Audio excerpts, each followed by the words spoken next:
Welcome, everyone. Good afternoon. Thank you for joining us today for MOVA's Domestic Violence Awareness Month webinar, Creating Trauma-Informed Spaces. My name is Lisa McHugh, and I'm the Director of External Engagement here at the Massachusetts Office for Victim Assistance. Before we begin, I want to share some information which may be helpful. We are providing ASL interpretation and CART captioning for today's session. I'll be dropping the CART link in the chat shortly if you'd like to view CART on a separate screen.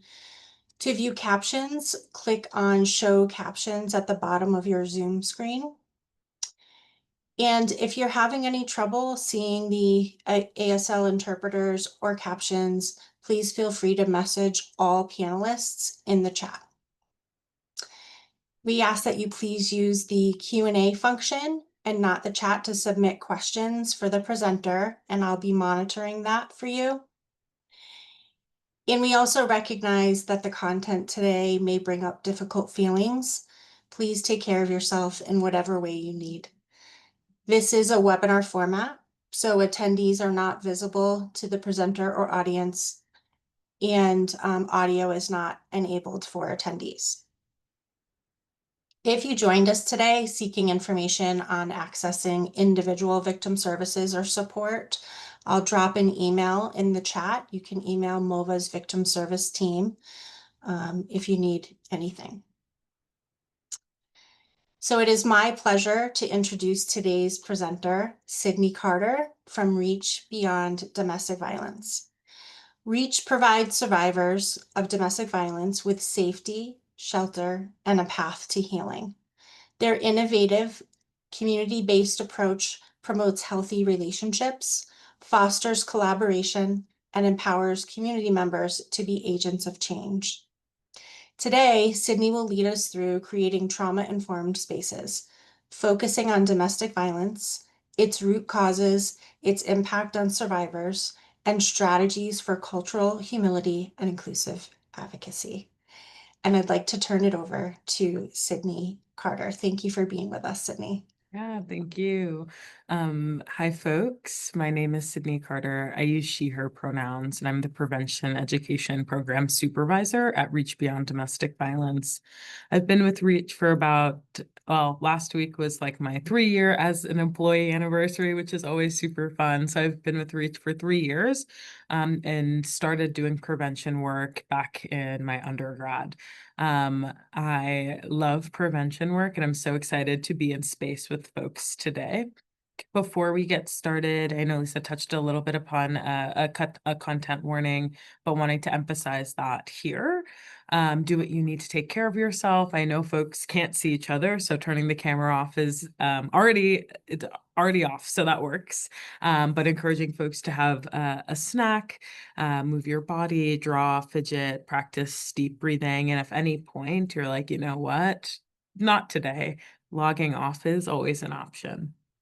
There's no shame in needing support. There's support through our direct hotline, which is 24/7. I'll touch more upon that. But that number is up on the screen. It's that 1-800-899-4000 number. There's we're going to be talking about a lot of content about domestic violence and supporting survivors using a trauma-informed lens today. If folks have any questions, an hour, a day, a week, a month, after our time together, please don't hesitate to reach out. My email is on the screen. It's also at the end of the slides. Always happy to connect with folks, grab coffee, do a Zoom, and chat more about the work that we're doing. And after this, if you're like, you know what, Sydney's not my jam, that's totally okay. That's what that hotline is for, and highly encourage folks to reach out if they're needing extra support in any way. So, we touched a little bit about what Reach is, and wanting to share some more information. So Reach Beyond Domestic Violence is a local nonprofit, local to Waltham. So we're based in Waltham, and we serve 27 cities and towns in the Metro West area. Up on the screen, you can see our service map. Folks need to live, work, go to school, or have really any type of connection to any of these cities or towns in order to receive services from Reach through our community team program. All of our services that we provide are free and confidential. And the following are the services that we offer. So that hotline that I talked about, that 1-800 number, folks can call this number if today you're having more questions about trauma-informed care or about advocacy. There's always an advocate that's willing to help discuss some of the personal things that might come up for us, and then also some of the work things that might come up for us as well. Oftentimes we're getting a lot of calls on that hotline from like family members, loved ones of survivors wanting more information about how to support them. We also have an emergency shelter that houses 8 families at a time. It's 22 beds, and each family gets their own private space with a shared kitchen and bathroom. It's an emergency shelter, and we're living in a housing crisis, so it is always full. But most of the time, folks are calling that hotline to do an intake into our emergency shelters program. And then we have our community advocacy program. So this is when there are survivors in the community that are needing a little extra support, whether that be going to court, filling out paperwork, doing some long-term and short-term safety planning, and then providing some emotional support through support groups. Um, Community advocacy, it's super hard to describe the job of an advocate because advocates do a lot of things. And then folks within the shelter, survivors that are living in the shelter, also have access to an advocate as well that helps them do all of the same things that folks in community team offer as well. And then we have our child and adolescent program. So we have an incredible clinician here at Reach that runs support groups. So she runs support groups specifically for kiddos, starting at age 5, going to age 18. And then she also offers one-on-one therapy with the kiddos as well that have experienced or witnessed domestic violence. For young folks that want one-on-one therapy, their parent or guardian needs to be working with a community advocate at Reach. But for folks that want to join support group, our support group is open to folks within the community. So anybody can join. It's like I believe it's 13 weeks, and it could be wrong. It could be 12 of support group that kiddos in the community can join as well. And then the last one here is prevention programs. So that's the program that I am supervising. So I go into communities, I talk about domestic violence, I talk about trauma-informed care, how to better support folks in the roles that we carry. And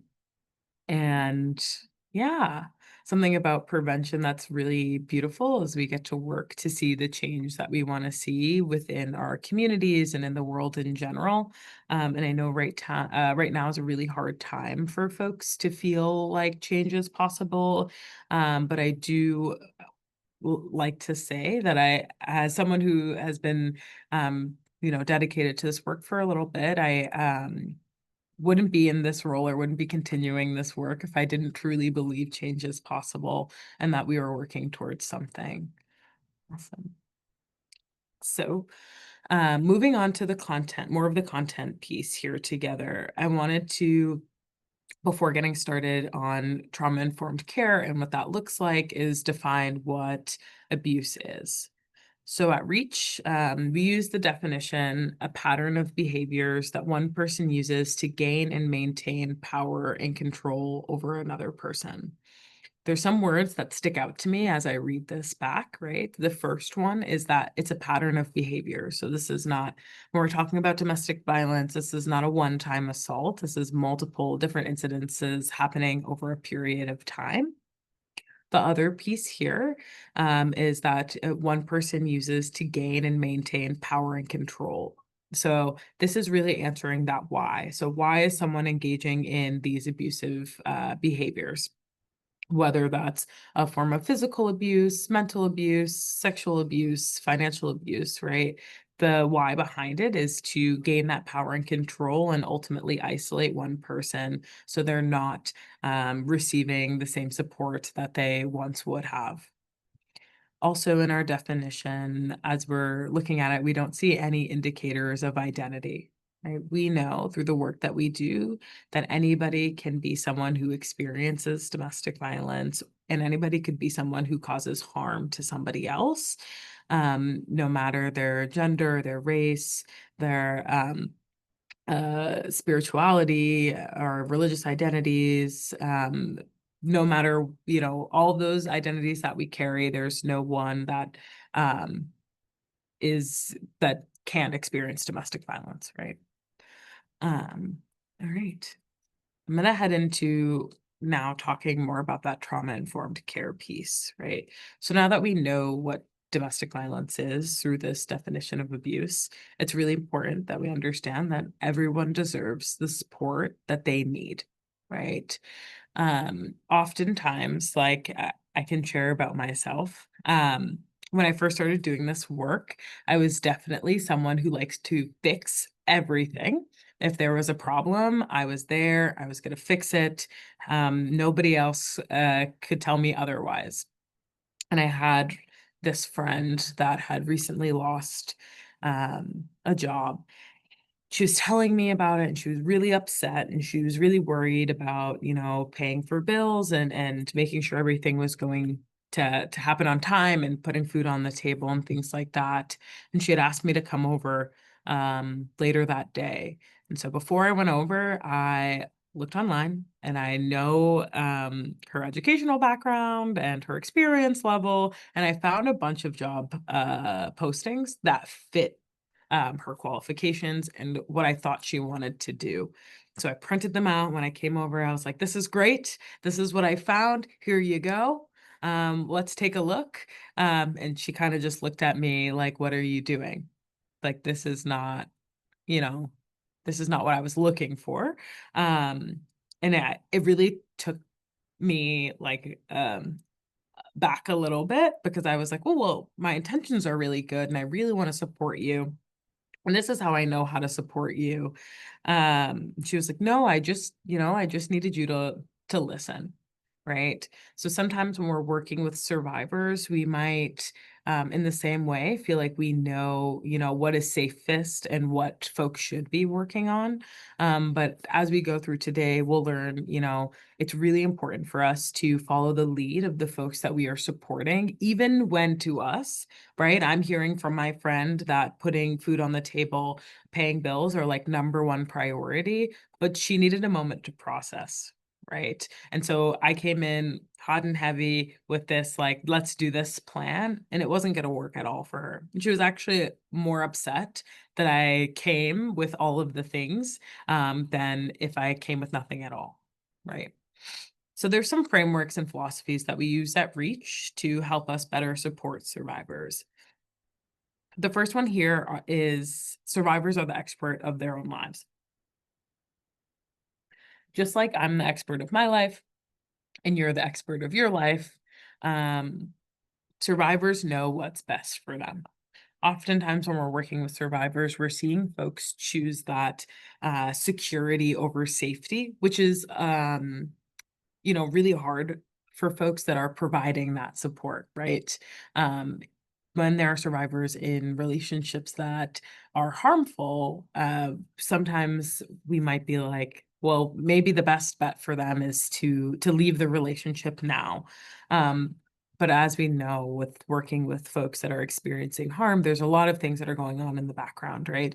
That maybe they're not even telling us about. So when we're doing this work, it's really important that we're following the lead of the folks that we're offering support to, even when it feels incredibly unnatural to us. A piece of this that we like to use is the empowerment model. So the empowerment model means that we are being survivor centered and providing options and not advice. When we're using the empowerment model, we are doing some of that motivational interviewing and helping folks get the support that they need by naming it, and also naming that they are doing a lot of things that are keeping themselves secure or safe during a time that's really hard. Um, when we're using the empowerment model, again, asking questions about what is this for? Who is this conversation for? What is the goal of this conversation? Ensuring that we are having a focus and knowing what we're working to. And then options and not advice, right? Think about me printing out all of those job applications for my friends. That was advice. That wasn't options. Sometimes providing options can look like, so like I hear, there's a lot going on and you're naming a few different things that you're having concerns about. Can we think about, which ones we want to focus on and what that might look like, right? Today we can look over housing applications. We can think a little bit about that resume building and working on that. We can also work on figuring out childcare, or we can work on some more of our long-term safety planning if things have shifted, right? Providing folks some type of ideas of where we can start. The second one up here is boundaries. Boundaries is super important, right? We know with boundaries, there's transference and counter transference, right? Transference is when we are working with a client and maybe we say things or do things that make us remind them of someone in their personal life. This can be really tricky. We want to make sure that we're being friendly and not friends.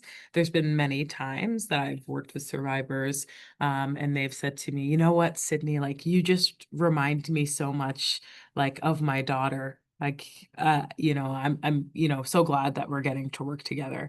And I think that is a very nice sentiment, right? But again, going back on having firm boundaries, right? I want to ensure that that the relationship that we have is very friendly, right? I want to be someone who's welcoming and open to having conversations, but I also want to remind folks that at the end of the day, right, that I'm in this position to offer that support. And I don't want to like validate any of those like transference feelings. So when situations like this occur, oftentimes I'm like, thank you so much for naming that. I do want to say that in my role here, I am here to provide support to you. And I, appreciate you naming these things out loud. I'm wondering if there's anything we can do to kind of work through this or talk through this together. Because I again want to set that boundary to ensure that that this is the position I'm in and I do have some type of positional power here, right? And then counter transference, sometimes we work with folks that remind us of people in our personal lives. So that might cause us to provide support in different ways. And I'm sure folks that work with clients know that if we provide one thing to one person and not anybody else, or advocate in a different way that we don't typically do for one person that we don't do for anybody else, other folks will find out and be curious about it. So if folks are having feelings of this person reminds me of me or my kiddos or my best friend, I highly encourage folks to talk with a supervisor or a clinical supervisor to kind of work through some of those feelings. There's also always trade-offs with survivors, right? That's that security versus safety. Maybe leaving the abusive relationship that has harm right now would mean that someone wouldn't have access to emergency shelter, and would have to like choose to like stay somewhere else, right? That could mean that if there's no emergency shelter, that might cause someone to have to sleep in their car for an extended period of time until shelter is open, right? We always want to acknowledge that there are other things that we need to consider when we're making decisions, right, on how to provide support. Trauma informed, which is what we're going to talk all about in a little bit. But being trauma is a profound and meaningful loss of control over an experience. We want to have active listening, so mirroring language, clarifying, validating, using I statements when providing support. We use the strength-based model, which similar to the empowerment model, we want to ensure that folks know that what they're doing is helping them sustain themselves. So oftentimes we're meeting with folks that are like, today, this week was awful. I wasn't able to do X, Y, and Z. But it's important to remind, oh, my lights are motion censored, so bear with me. It's important to remind folks that um, even though you weren't able to get X, Y, and Z done for the week, you were still able to show up to work every day, maybe get kiddos to school, maybe show up in different ways that you do every week. But those are ways that we're sustaining ourselves, and that takes a lot of strength to be able to do that. And the last one here is that we approach this work from an anti-oppression framework. This is not last because I think it's last. It's the last one because I could talk about it all day, right? When we're working with survivors, it's really important to acknowledge that their identities can shape the whole way that they have experienced the harm itself, but also harm from the systems that they might be interacting with, right? We know for many of the clients that we work with, language access is huge, right? Sometimes there's folks that are in the courts that might not speak the language of the clients that we're working with. So they might not feel comfortable going in and getting a restraining order. There's also in different spaces, right, where we're thinking about queer clients that we might be working with, right? I don't know if I can reach out to this resource because I'm not seeing folks that look like me or are able to provide support or understand my situation, right? And we'll talk more about that as we go on. So here are some of the trauma-informed principles, right? So the first one is understanding what trauma is. The second one is being predictable and dependable. The third one is empowering. The fourth one is a collaborative and relational approach. The fifth one is focus on social emotional wellness. And the sixth one is being anti-oppressive. So I'm going to go ahead and we're going to break these down. So I'm going to talk about each of these one at a time. So here we go. The first one here is being trauma informed, understanding what trauma is. Hold on one second. So trauma is a profound and meaningful loss of control over an experience.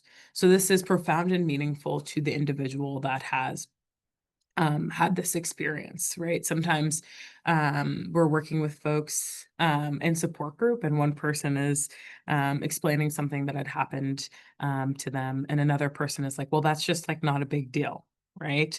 To one person, this could be extremely profound and meaningful, and to another person, it's not so much, right? So this is how the individual experiences it. An example of trauma is things like COVID, right? I often use this example because it's something that we all experienced, right? It was profound and meaningful. We weren't allowed, some of us weren't allowed to go to work. Some of us weren't allowed to see loved ones. Many of us have lost loved ones due to COVID, right? And we had no control over that experience. There wasn't a lot of guidance on what to do other than wear a mask and stay 6 feet apart. But when folks were getting sick and we, wanted to see loved ones or go to the grocery store and things like that, there was little guidance on how we should be acting and at the beginning stages, right? This was very scary for a lot of folks, especially folks that were providing support services to survivors who are now completely isolated with the person that is causing harm to them. So trauma is also the foundation of understanding what domestic violence is, right? If we can understand trauma, right, again, in that definition, we're seeing a loss of control over an experience, we're seeing profound and meaningful, and in that definition of abuse, we're seeing that somebody else is gaining and maintaining power and control over another person, causing them to have a loss of control in their experience, right? Again, we all experience trauma, and it affects us, affects how we show up. So when we're in the face of trauma, we go into survival mode, our bodies tune, like our like processing and thinking brain completely turns off, and we go into our protective mode, right? Our survival brain. We don't necessarily have the ability to think, okay, if I do this, then this will happen and all will, be well this way, right? We just go straight into action. After trauma occurs, if we're not going through the motions of feeling our feelings, the healing process will be interrupted, causing us to relive fears for however long after the event, right? Some folks might be stuck in that fight, flight, freeze, or fawn survival response. It's really important for us as people that are providing that support to be able to recognize those pieces of folks as well, right? Sometimes we might say things, or even like by the smell of a perfume or a cologne, we can cause someone to be triggered by something. And they might be responding in a way that is not processing and is going straight into the survival mode, right? And then we might not be able to feel our feelings, right? Many survivors might not be able to feel their feelings in the way that they need due to lack of safety or location, right? If, something is happening at home, am I able to cry in front of my, partner that's causing harm to me? Is that going to put me at more risk?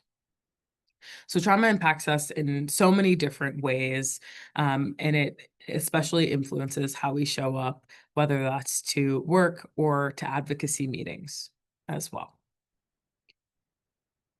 The second one here is being predictable and dependable. So we want to keep our word and be consistent, follow through with what others expect of you, and be realistic about what you can offer, right? We can support people in so many ways, and it doesn't always have to be you. Right? When we are consistent, folks can know exactly what to expect from us, right? I know, like right now I work with a group of students, and they are in the club that I advise, but they're also, a lot of them are also in another extracurricular that's going on at the school. And many of them came to me once that other extracurricular started and said, Sydney, like, I cannot miss this other extracurricular. Um, Sometimes people have been kicked out of this other extracurricular. Folks weren't welcome back. I know when they talk to me that they know that I'm going to say that's okay as long as they're able to, center communication and let me know when they're going to be able to attend and when they're not. But for this other person in this other space, they were like, there's no, like, they couldn't predict how they would react to something, right? So it's really important that we're keeping some type of consistency so folks can know that, if I tell you this really big thing, you're not going to have a big reaction, or feel like I'm like a reaction that feels like you're shaming me, right? Um, Also going back to following through with what others expect of you. At Reach, we have guidelines of, what advocacy looks like. Sometimes it's helpful for me to like have it printed out on my desk if I'm having a hard week, just so I know that, this is what my colleagues expect of me, and this is what the survivors expect of me too, right? If I say I'm going to do something, I have to do it, to ensure that we can build that trust, right? A lot of advocacy work is based on relationships, and being predictable and dependable is really important when we're trying to build that trust, right? We want to communicate our role so people know what to expect from us, right? Establish and maintain boundaries. What can I do? What does timing look like? How or when folks can reach me, and how long it might take to hear back, right? With the students I work with, I am very firm with my boundaries, right? I tell them, you can reach me on my work cell, or my email, Monday through Friday, typically between 9 to 5. Sometimes I'll be working earlier, so sometimes it might be 8, and sometimes I work later, so 6. So I gave them the 8 to 6 timeline of Monday through Friday. During this time, this is when I will see messages that you send to me. If you send me anything after 5 o'clock or after 6 o'clock, or during the weekend, I will not see what you're sending me. I'm happy to read the next morning and respond to you then, but I won't be responding to you during that time. I had a student this weekend text me to go to, they're part of another community group and they were throwing an event. And so they had texted me and said, hey, Sydney, like, we're at this event. We would love if you stopped by and saw our table and did like our activity. I didn't have my phone on me. Also, that's not something that I tend to do because it's not school related. So I don't They know that I'll go to, like, their musicals or their plays if they want me to go, but anything outside of school, I won't do. And so I let them know, "Hey, you texted me on Saturday, which means I wasn't gonna see it until Monday, and as a reminder, I like to support you in these ways. I'm not able to do it in this way." And they were super understanding of it, right? Um, Again, we are friendly, but not friends. And then we want to understand our role and the expectations that we have. Okay. The next principle is empowering. So just because a strategy works for one person doesn't mean it will work for someone else. There's no one size fits all approach to response to trauma and healing, right? If I had an equation of if you, this plus this times this equals healing, I would tattoo it on my forehead. I would buy every single billboard all over the place because I would love to share that, but unfortunately, that's not the case, right? Healing isn't necessarily linear, and it can be all over the place. As a reminder, right, survivors are the experts of their own lives, and we want to make sure that we're focusing on what is in their control and then also what is in yours, right? Using the empowerment model is ensuring that we're being survivor centered, person centered, we're thinking through options and not advice, acknowledging all that there's always trade-offs, and it's up to them to decide which is best for what is best for them. And then again, using that strength-based approach. The next principle is being collaborative and relational. So, being in relationship with each other is how and why of the work that we do. We want to make sure that we're modeling healthy relationships. So, respect, trust, communication, boundaries, modeling healthy relationships with folks that have experienced harm within their relationships is something that is really important because many times we can help folks understand, right? This is what a healthy boundary looks like. This is what healthy communication looks like, trust and respect. And then they can start to apply that to the relationships that they go on to carry, right? We also want shared decision making as much as possible. So I know that a lot of folks are mandated reporters, including myself. And so when we can't provide options, we want to provide transparency because it helps us build trust. There was a teen that I was working with that I was experiencing teen dating violence a little while ago. And as you know, they had come to me and they were like, "Hey, this is what's going on." And so they started to tell me the situation, and in the middle of their sentence, I stopped them. And I was like, "Hey, real quick, as a reminder, I just want to let you know that I am a mandated reporter. So if you want to continue to, share with me, it sounds like I might have to report, and this would look like me getting in contact with DCF and also the police being involved. These are kind of what the follow-ups will look like, and you won't have a lot of choice because it would be out of my hands. Um, if you don't want that to happen, that's totally okay. I still want you to get the support that you deserve.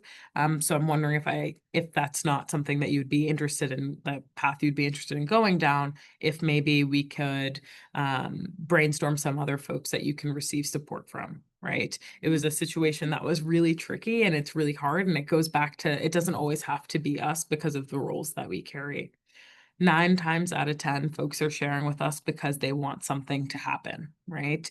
In this case, the student was like, "No, that's why I'm telling you, because I need somebody to do something about it, and I don't know what to do." And I said, "Okay, that's totally that, let's do that." So they, told me what was going on. I was able to provide the support. I was within a school system at that point, so the like school administrators were able to file the report and all of that, and we did some wellness checks for some of the kiddos, and it went, as good as it can go doing a mandated reporting with a student. But because I was transparent, that built a lot of trust with the student. They knew that I wasn't gonna, do reporting behind their backs and then it would be a surprise later on, right? Again, oftentimes folks that are experiencing domestic violence or they don't have a lot of choice and they're in a lot of is- isolation. So we should do what's in our power to ensure that we are giving them some choice back as well. And then the fifth one here is a focus on social emotional wellness. So we want to make sure we have empathy for others and ourselves. Again, we can't do this work if we are feeling depleted ourselves, right? There's many times where we're like, we just need to go, go, go, because there's so many people that are relying on us. But if we're feeling toasty, right, if we're feeling a little burnt out, it's important to do what we need to take care of ourselves and understanding the impacts of the job the impact that the job is having on us. So we're able to better do our job, better provide support to others. Using emotional regulation and grounding, and then caring for a whole individual client, a colleague, and yourself as well. And the last one here is the anti-oppressive framework. So trauma impacts us all differently. And it's important to acknowledge and be curious about cultural context when we're working with other folks, right? Sometimes when folks are feeling, like triggered during an advocacy meeting, we're able to offer them support in different ways. Do folks want a piece of gum? Do folks want something to smell, right? Again, using some of the regulation to help folks feel more grounded. Do folks want to go for a walk and things like that? Sometimes those forms of regulation, we have to consider some of the background that folks are some of the background from folks, right? We can ask folks if they want to go on a walk to feel more regulated, but also is this client someone who is living in the same community where our office is? Did this person, walk here for their appointment from far, right? Thinking a little bit more about kind of what this person's background is, so we're able to offer support that feels relevant to them and helpful to them. Trauma cannot be separated from the larger systems of oppression, right? Abuse is power over, and trauma is loss of control. Um, we need to work to not replicate these power dynamics, even when we're supporting folks that are going through the systems that do have these power dynamics, right? We want to acknowledge and name the roles, identities, power, and privilege that you hold and how that can impact others in your interactions with them, right? I know that I have positional power here at Reach, right? I'm someone who holds a supervisor level, and I go into the community and I do a bunch of workshops and educational webinars and presentations. I know Sydney, as the prevention education program supervisor, I know that I can walk into the police department and have some level of positional power when working with the police, which is very different than Sydney walking in as just a community member into the police department, right? Whether I'm giving a presentation or I'm with a client, right? I know that my position gives me a little bit more power in those spaces, and it's important to acknowledge that, right? And then we also want to think about the policies, routines, and procedures, right? How were they designed? Who were they designed for? How are they communicated? And how are they enforced, right? These are questions I tend to ask myself a lot when supporting survivors that are going through the various systems that they have to interact with in order to receive the support, right? I know that some of the clients that we work with are going to have a harder time because of the identities that they carry, right? Right now is a really hard time for folks that are undocumented, for folks that are a part of the trans community, right? Who are those systems that they're interacting made for? And are there more barriers when they're interacting with those systems? And what can we do in our positional power to ensure we're uplifting their voice and getting them seen in the spaces that they deserve to be seen in? Some examples of what trauma-informed language and responses can look like is just like, would it help to think together about some people we could talk to about this? How are you feeling, right? I hear that you are feeling this way. I could sit with you in silence, help you write an email, call other supports or something else. Would you like to do any of those things, or should we try something differently? Right.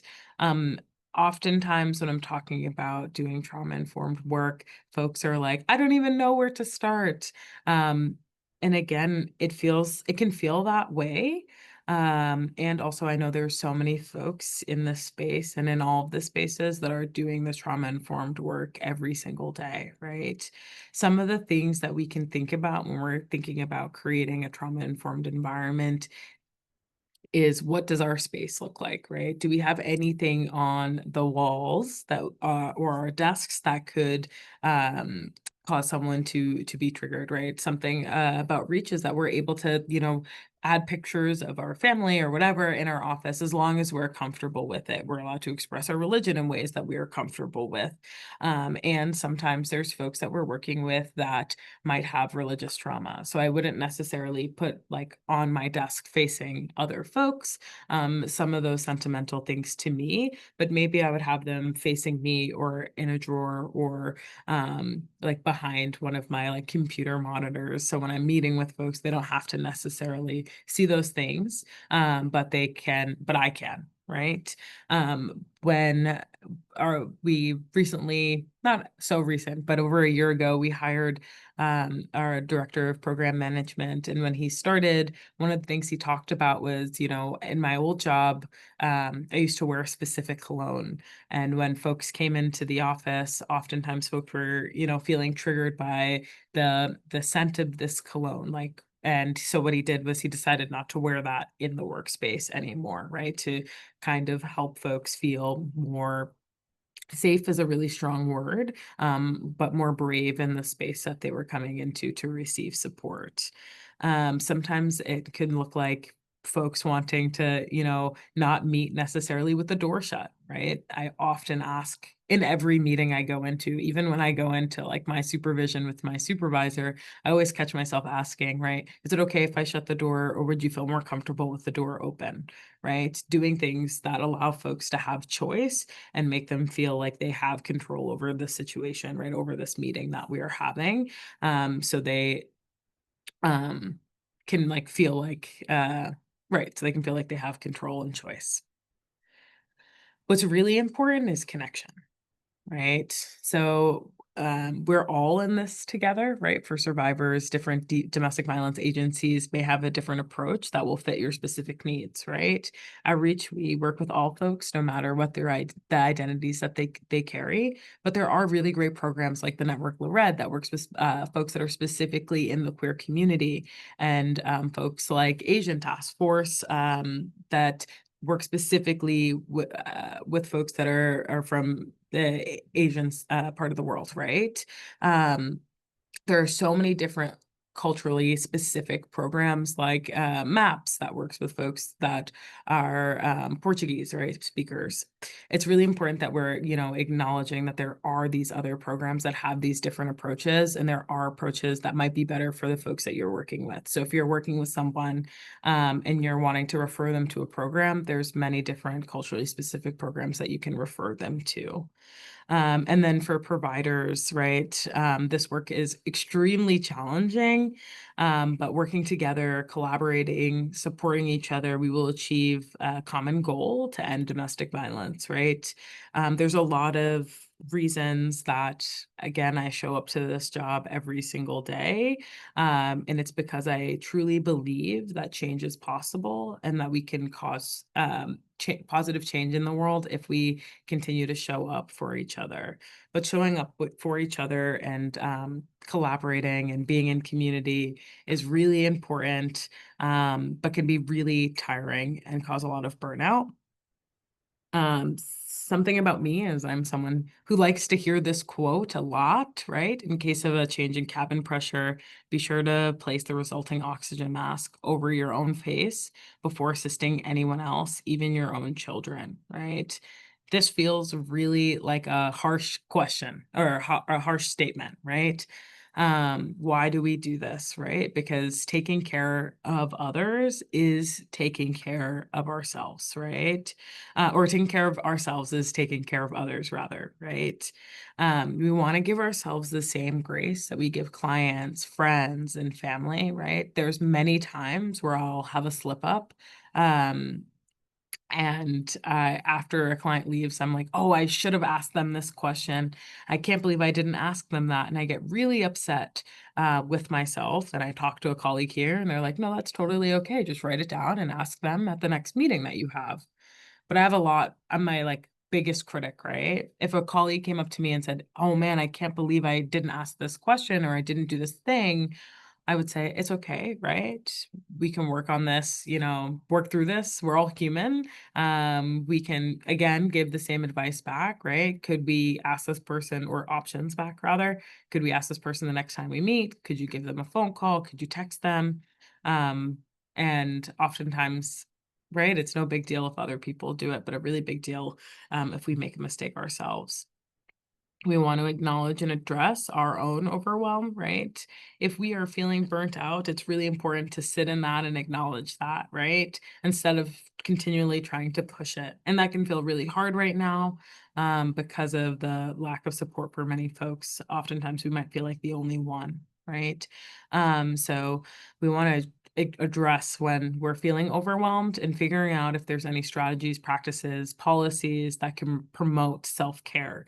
When I say self-care, I don't mean like getting your nails done and doing a spa day, or, you know, any of those things that cost us a lot of money, right? When I'm talking about self-care, I'm thinking about what can we do in the next 30 seconds that can help regulate us? What can we do in the next 5 minutes, the next day, the next week, right? What can we do kind of that doesn't include us, right, spending to help us feel regulated, right? Could it be a walk? Can I do a deep breathing exercise, right? Can I just take a nap, right? Can I shut my door in my office and take like 5 to 10 minutes to just stare at the wall? Right? What will help me feel more grounded right now? And then we want to build practices of connection and community for ourselves. Community is really important. And for folks that say, I don't need community, I don't believe you, right? Community is so incredibly important. Being able to be in space with folks that have similar experiences to us, that remind us of us, is really important, that validate our existence, right? We all need to feel validated in some way. And community is a beautiful place where that happens, right? Is there, at Reach, we have a really great like eating culture. We like all eat lunch together. I'm a noon eater. So around noon, I walk around, I see if there's anybody here, and there's typically like maybe 3 or 4 folks, and we eat lunch together every day. And those things change based off of what meetings we have, but creating that community has definitely impacted like staff morale and folks being able to show up and do the things as well. Before we open for any questions and things like that, I wanted to offer this as a resource, right? So Jane Doe is the Domestic and Sexual Violence Coalition Against Domestic and Sexual Violence in Massachusetts. And if you go to janedoe.org and do the find help feature, you can type in any city or town that folks are residing in and find the service providers that are specific to domestic violence and sexual violence in their that the service providers that provide services in that specific area. And this is one of a really good tool for folks to be able to have. So if you don't remember anything I say, this is the one that I would say to remember. And now I will open it up for any questions if there's any.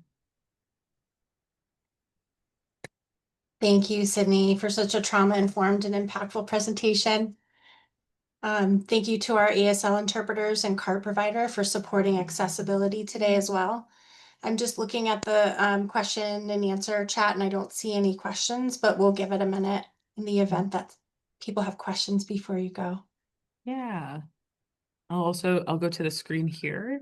So this is my email and my work cell. Folks can feel free to email me. It is the end of Domestic Violence Awareness Month, and um, it has been a long month for a lot of folks that do this work. So I won't get back to folks until probably the second week of November. But I'm always happy to meet with folks on Zoom, answer any questions via email. But for the next like week and a half, a lot of what I'm doing is just catching up on all the things from the month of October because I was running around all month.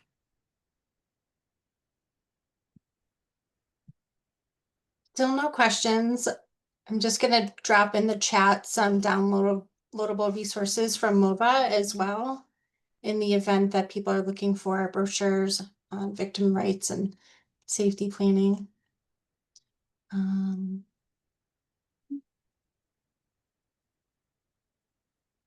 Okay. I'm not seeing any questions, so I just want to say thank you to all of you for taking the time to join us as part of Domestic Violence Awareness Month. Thank you, Sydney, for sharing your expertise with us. And on behalf of MOVA, we hope you enjoyed this meaningful session. Thank you. Thank you, folks.